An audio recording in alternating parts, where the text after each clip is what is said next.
There was no one quite like Benjamin, no one who can fill his shoes, which, by the way, were leather-free in keeping with his views. I heard that in the playground, by schoolmates left alone, he talked to cats, he talked to bees, to join with nature's flow. It was the age of ignorance, by countless actions shown, but he finessed the bitterness which could from that have grown. So when from school returning, "Go home," cried out some fool. "That's what I'm doing," he replied, disarmed him with his cool.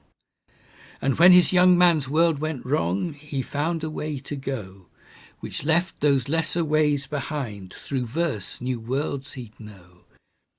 The quick wit and the energy, the Caribbean cool, his ceaseless work and social grace, the rhymes that he renewed, would bring him to the media world, to radio, book and film.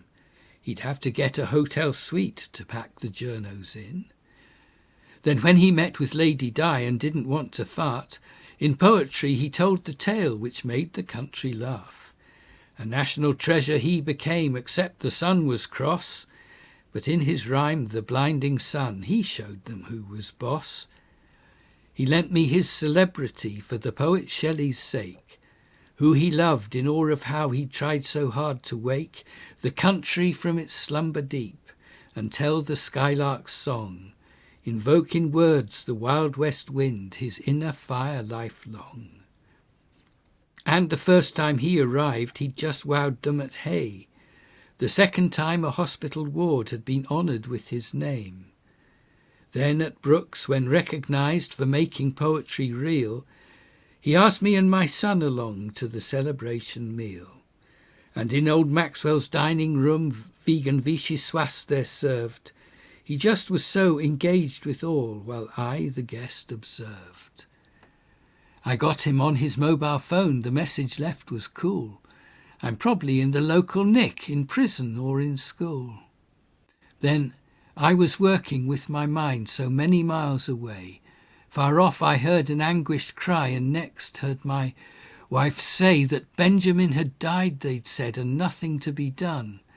A brain tumour, oh no, so young.